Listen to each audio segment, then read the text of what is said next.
Hi, welcome everyone. I'm Susie Cantor, Associate Curator of Visual Arts in Visual Arts Department here at YBCA.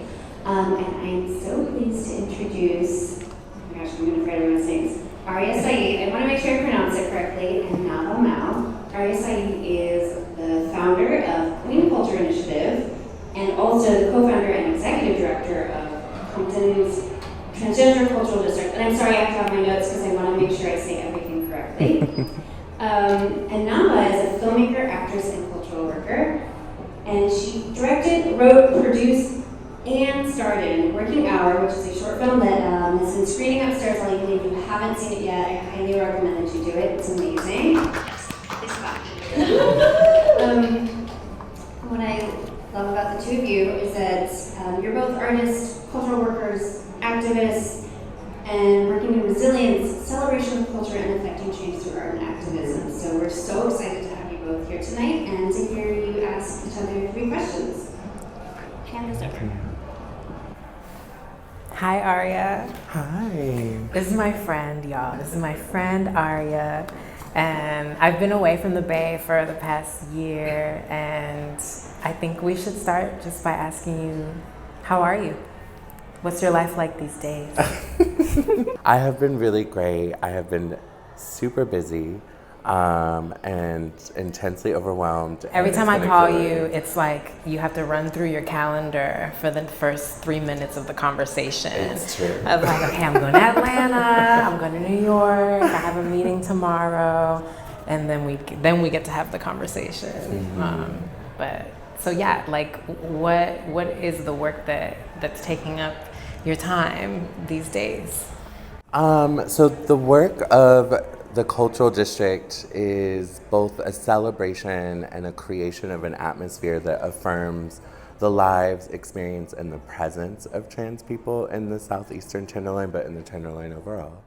Getting to that space of this utopia that the co-founders and myself envisioned has been a whirlwind, and we're definitely trying to fast track things that other neighborhoods have had for maybe almost a century.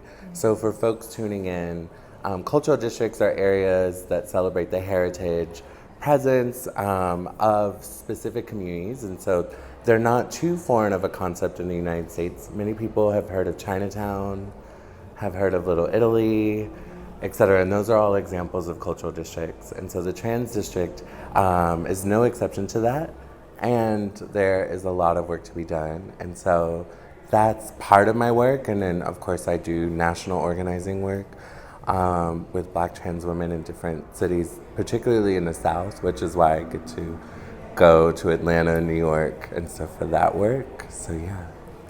And how have you been? You've been doing film festivals after film festivals and talks. The short film has launched and is available to screen online. And you've been doing actually a lot of press for the film. Can you talk about that? It's been a whirlwind. I still kind of can't wrap my mind around it. I wanted to make this short film sort of as my audition for the industry and to show that I could do it.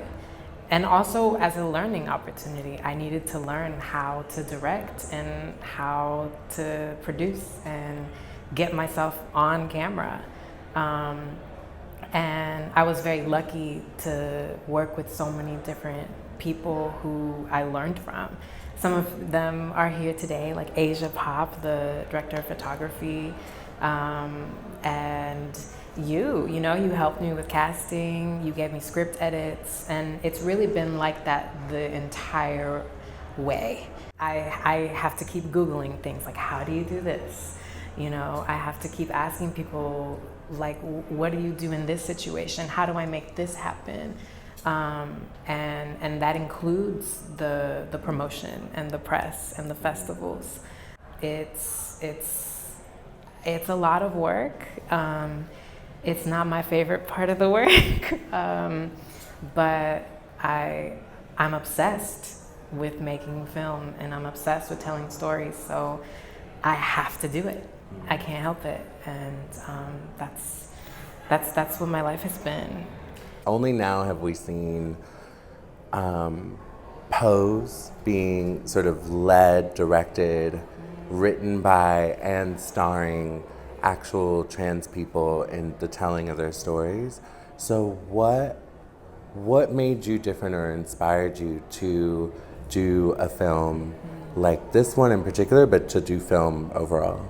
Nick Adams from GLAAD sometimes will give this statistic that he believes 99% of all film and television content about trans people has been created by cis people.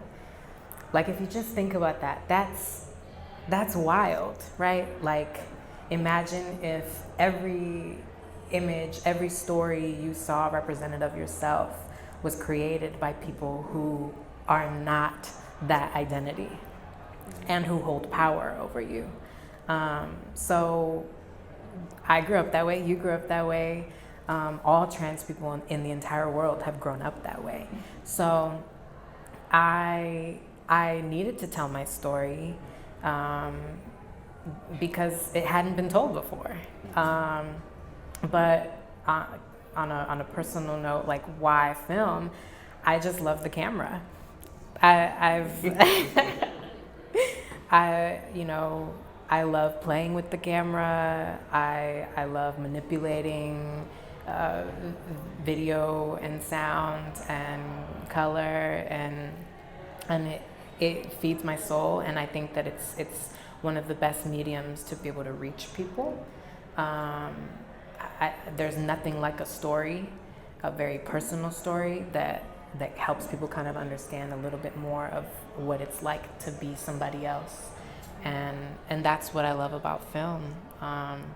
It's this blend of telling my stories, but also I get to be somebody else.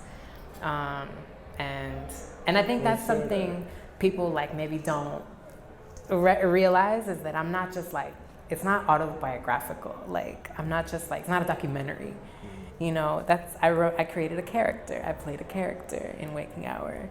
So the lead character in the film is a trans Latina.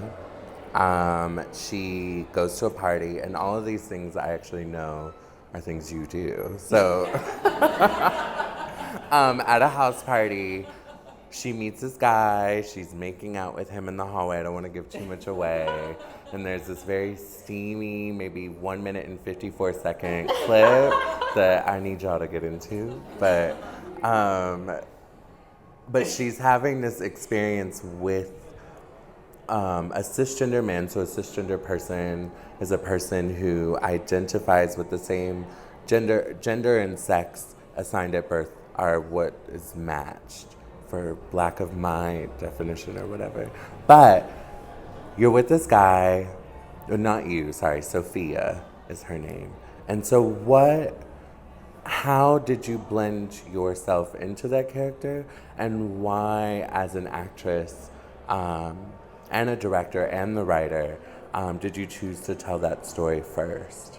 The story behind Waking Hour lived inside me for about a year before I wrote the screenplay, and it just rattled around in my head, and I just kept seeing it and I kept feeling it, and so from an artist's perspective, it just had to come out. I don't know how else to answer that, but I think from a producer perspective, from a more strategic perspective, I thought that it was important to tell a story about a trans woman having this intimate experience with a straight cis man, because there's still a lot of misconceptions about who trans women are and who dates them and who those people are. There's a myth that if a man is intimately involved with a trans woman, then he must be gay, he must be bi, he must not be straight. But the truth is that a lot of straight men have intimate experiences, have relationships, fall in love with trans women. A lot of straight men desire trans women and fantasize about us. And that's because we are women and they are straight men and they like women. It's like a pretty simple equation. Mm-hmm. But I think in a lot of cis people's minds, it gets kind of muddled. Why? Because... Or why do you think? because of transphobia, because people do not see trans women as women. And I felt that it was important to tell a story from my perspective as a woman. And I myself don't identify as straight, and the story is actually much more complicated in my head, and there's going to be a different version of that story that I hope to make one day, where Sophia is not actually a straight woman. But I have a lot of friends who are trans women and who identify as straight, and so I felt that it was important to tell that story. And you've written about your experiences dating and intimacy. And I remember when I read your short story in Nerve Endings, it felt so real, and not just because it's set in East Oakland, but because of the content and the heart behind it. And the pain too, right? Like, we have to acknowledge that, unfortunately, for trans women and for trans people, dating and intimacy is not like a clean experience. It comes with pain. It comes with tension. So for you, like, how is your work and your art related to your personal experiences? Nerve Endings is actually an erotica anthology that was written and edited by trans people from across the country. And you can get it on Amazon, plug. And I am a contributing writer, and I was actually asked to write something erotic for an erotica anthology. That makes sense. But the piece that I wrote, it's entitled East Oakland. I actually wanted to focus on the aftermath of steamy sex. I could write about hot, steamy sex all day long. I'm a Scorpio. It is what I do in my head and at home. And I could do that all day. But what I wanted to focus on was an experience that I and so many girls, I think, have, is after the sex is over, what then happens? And so my piece in particular focused on how it was really inspired by an actual relationship, friends with benefits situation that I had with this guy for over 7 years. Isn't that crazy? And it was amazing. He is an Aries and I am a Scorpio, and it was like fire and fireworks and hours and hours and hours. And anyways, so the piece was really inspired by my own experience of feeling desired in those moments, but my real actual life and my real being not actually being loved and desired because of scrutiny from the rest of the world or stigma. And so often in that dynamic, I just would always put my frustrations into our, I guess, sexual relationship, thinking that I just wanted so much more from him. And he was very explicit in saying, no, if the world were different, then I would be with you.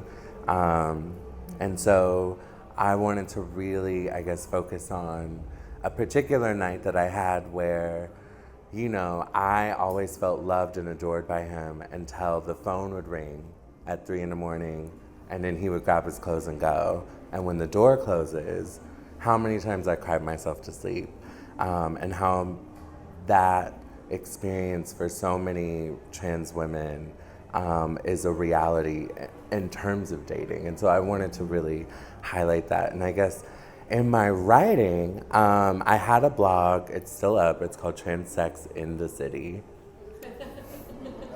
I am the Black Carrie Bradshaw of San Francisco. It's the truth, it's the truth.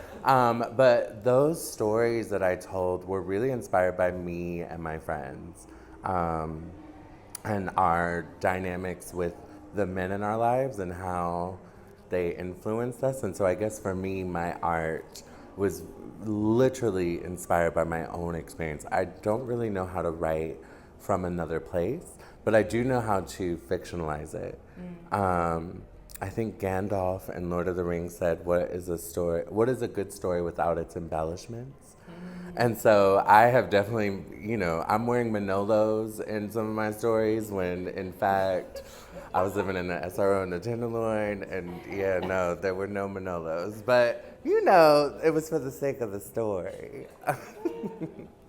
But something that you do really well, and something that I instantly, like, my gut clenched, is literally watching, I think his name is Isaac in the film.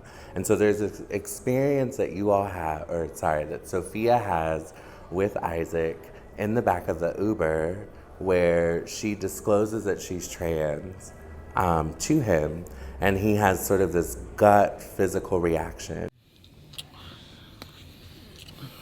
Okay. What is it? Yes?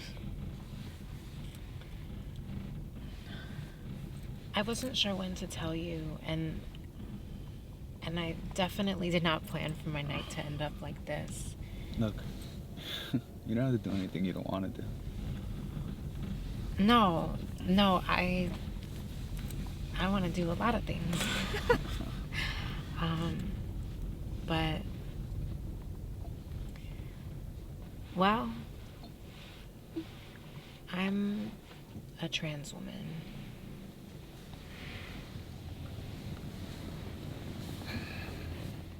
There's other stuff I don't want to give away, but I think what is really interesting is how the film also starts to really shift and highlight his own humanity in a way, as well as highlight Sophia's sort of humanity in telling, and her physical reaction in telling her tea.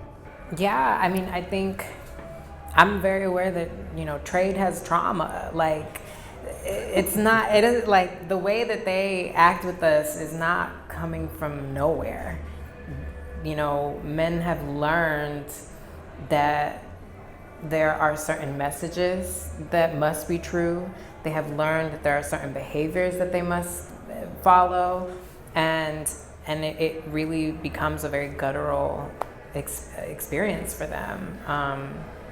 And I've lived that so many times where I've been talking to a cute guy, or whatever we've been doing, and then it just switches and To sex. No, it switches to shame. Oh, see, sex is always on the brain for me. I'm so sorry. So it switches to shame in what way? I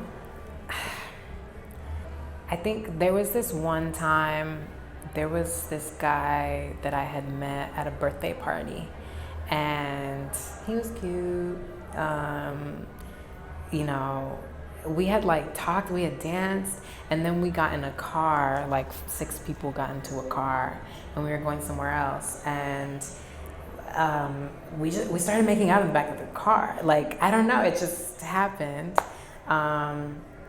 And I was like, oh shit, this is not, I was not, and so I disclosed, once we got out of the car, and he had verbal diarrhea. He just went through 5 stages of grief. He started spouting out his processing around stigma and his identity and my identity, and so I just kind of got to witness the mental process. I literally just stood there for 5 minutes while he just went, and I think that even if it doesn't happen in that way where somebody actually is spouting off what they're thinking, that's the process that a lot of men have to go through when they realize that they're attracted to or have been involved with a trans woman and they didn't realize she was trans beforehand. And that's because we live in a society of shame. We live in a society of stigma, and so that affects trans women, that affects trans people. Trans women experience violence because of that, oftentimes brutal violence. But it also affects men. It also, changes their psyche and their emotional state. So, Well, so there is sort of a public, in the public sort of subconscious, when trans women are murdered by cisgender men, there is sort of a belief that people can't shake that it is because we did not tell them that we were trans. And then later the media will find like, oh, actually he's been in a relationship with her for 5 months. Or they live together. Right, or they live together and he knows all her friends or what have you. And so I just wanted to sort of add that in, that trans people do experience magnitudes of violence, and I think it is rooted in shame, and I also don't think it's always fear. I think it's hatred, because I think we represent freedom in a lot of ways. Yes, we do. Something that happens at the end of Waking Hour. I don't want to give too much away, but go ahead. If y'all haven't seen it, that's your problem. she, after disclosing that she is trans, he has a reaction. He's contemplating in his mind. It's dancing in his eyes. The Uber driver is like, what is going on? Shout out to Mandy. And then Sophia, the main character, decides she needs to leave the situation for her safety and security and what have you. She then hails an Uber, pool, I'm assuming, and she gets back into the car, where the car pulls up. It's actually him again. Y'all can laugh, it's okay. Fast forward, she ends up in a position where she's in his house, in his room, and it instantly turns to sex.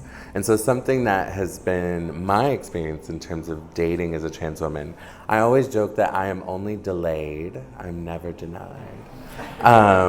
Yes. Very rarely has someone been like, no, you're trans and I'm not gonna be with you. It's just the way that they go about it. Right. Yeah. And so usually that I'll meet a guy, you'll meet a guy, it'll be drinks and tapas and, walking down. Talks of marriage and trips to Spain. Okay. Walking in the marina and getting ice cream on the second date.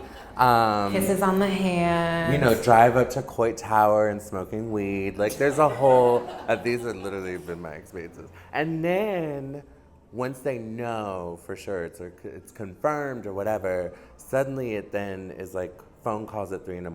No eye contact. Right, no eye contact, which is something that Isaac does in particular. And then when your character in that scene was like, oh, you have a nice house, like, do you live here with other people? And it's like, no, come here, show me what that mouth do, et cetera, et cetera, et cetera. So Sophia then becomes super sexualized, hypersexualized. Can you talk a little bit about what that is in that scene and why it was important to have it, in particular for Waking Hour? Yeah, I think you're right that there is this misconception that trans women are just out here trying to trick cis men. That's not true. We're just living our lives. Like, I was just at a birthday party,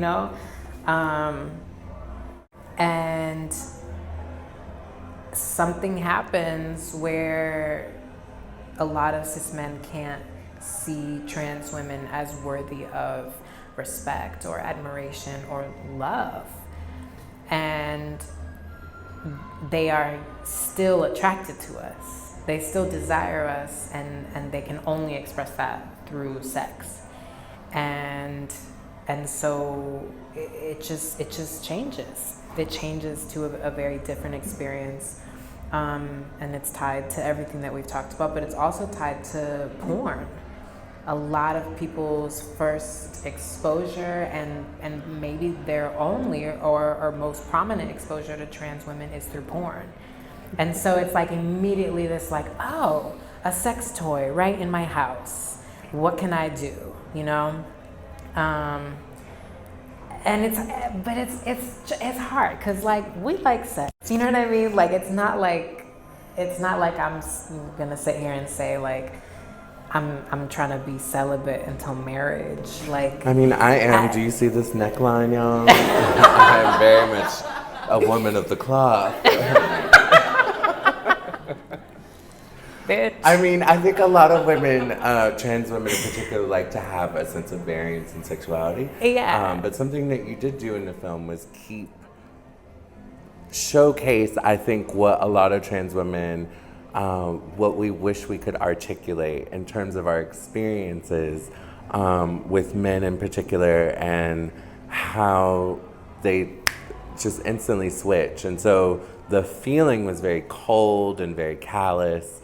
And so at the end of the film, Sophia says, "I'm so proud of you," to herself. Why? I feel like Oprah. I'm sorry. I didn't got into it, and now I'm like, I'm Oprah, and I'm asking a really pointed question.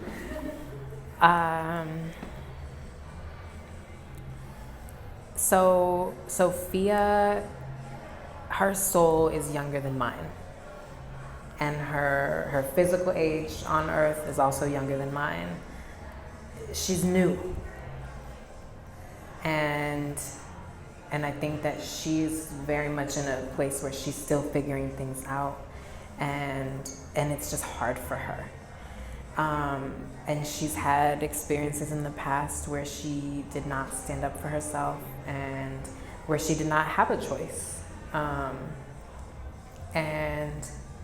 And so in that moment, she realized she still had a choice.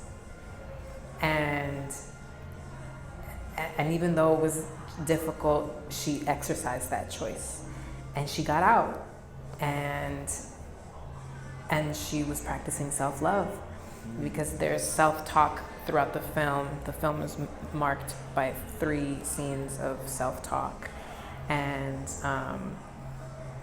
so if you rewatch the film, you might notice that self-talk changes over the course of the 12 minutes. And whereas in the first scene, she's frantic and frazzled and not saying very nice things to herself, by the end of the film, she's just giving herself affirmation and love.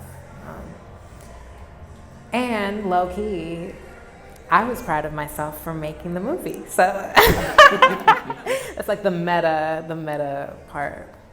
What are you most proud of having accomplished on a personal front or a professional front or an artistic front?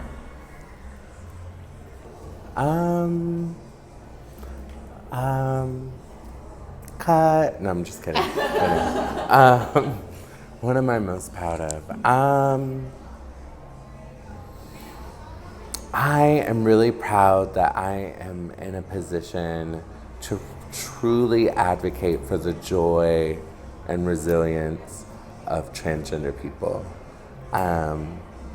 So much of my work over my career has been about educating people on transgender bodies and transgender people and our humanity and talking about our marginalization and disenfranchisement. And you know this, I really sort of struggled with a deep suicidal depression last year in my own life because my job was to go around and to stand on stages and podiums and whatnot and to talk about how hard life is as a trans person. And so, yes, sorry, okay. How hard life is as a trans person. And that was my job. That's why people would ask me to come speak and to talk about how over 70% of transgender women of color experience high rates of violence and suicide and discrimination and unemployment, lack of housing, stigma, and so on and so forth, and how terrible our life is, and that just has not been my reality. I have experienced discrimination and disparity and marginalization. Those things are true. And it is a very real experience for trans people, in the land of the free and sort of the most powerful nation on the globe, to experience abject poverty and discrimination and marginalization and disenfranchisement in the ways that we do is inhumane for the environment of which we live. Those things are very real. But something really magical happens when you get with your girls and with other trans women of color, and those moments have been literally what has inspired me so much. And those are the moments I'm most proud of. So when I was doing survival sex work and I was homeless, I had my sisters on Poke and Post. So it was like, yes, this is a very real experience, but I don't think I was actively in fear. I wasn't actively thinking like, oh, where am I gonna sleep tonight? I knew I was gonna sleep on the bar. Like, that was just the tea. But I had this camaraderie and sisterhood with the girls. And it wasn't always sunshine and rainbows. Like, there were other dynamics as well. But those moments are what stay with me as I age and progress. And I want the world to see how complex we are and how beautiful and resilient we are in spite of every obstacle that we have in front of us. And in particular, trans women of color, Latina and Black, we know how to make things out of nothing. And I think, you know, true creativity in a lot of ways comes from being absolutely poor, because that's when the magic really happens. I'm not advocating that you should be poor or a starving artist, but I will say that there's just something really beautiful about the ways in which Black trans women and Latina trans women are fighting to survive, and how colorful we are with each other. And so my work now really gets to highlight our joy, our overcoming, our conquering, in a world that does not want us to exist. And I think that's what makes it really radical, and that's what I'm most proud of. And when groups of girls get to go, thank you guys. Yeah.